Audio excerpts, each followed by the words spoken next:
j'ai accompagné 2 personnes qui ont été diagnostiquées à des périodes différentes.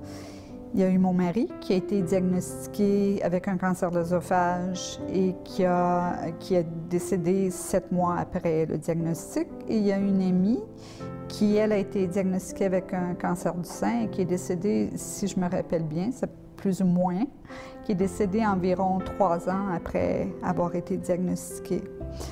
Les 2 ont eu le cancer pendant la même période, ensemble, pendant une certaine période de temps.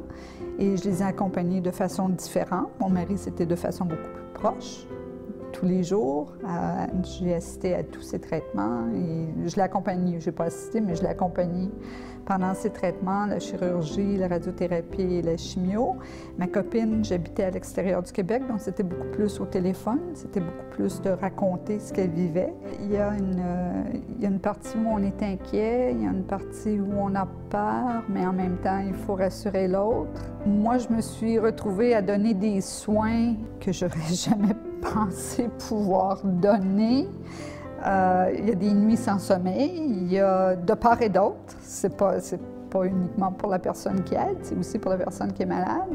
C'est d'apprivoiser cette peur-là et c'est de leur dire que, ben oui, c'est normal d'avoir peur, vous ne savez pas ce à quoi vous attendre. Regardez, moi, c'est ce qui est arrivé, puis d'essayer de le démystifier un peu.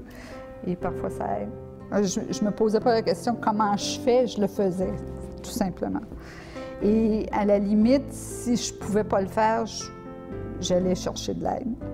Je suis bénévole pour la Société canadienne du cancer pour un programme qui s'appelle Cancer J'écoute, qui est un programme de support affectif pour les aidants naturels.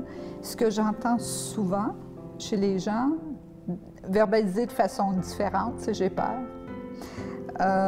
Je ne sais pas comment réagir, je ne sais pas comment aider mon conjoint ou aider la personne que j'accompagne, je me sens démunie et qu'est-ce qui va se passer ensuite? Je pense ce qui est important, c'est de ne pas avoir peur de poser des questions et d'essayer d'aller chercher des ressources, qu'elles soient à travers les services qui sont offerts dans les hôpitaux ou à travers les C3S ou à travers... Il faut poser des questions et il faut chercher des ressources, il ne faut pas rester tout seul. Donc, si on n'est pas sollicité, c'est sûr qu'on ne sait pas ce qu'on est capable de faire. Donc, le cancer nous sollicite, donc on finit par faire ce qu'on a à faire.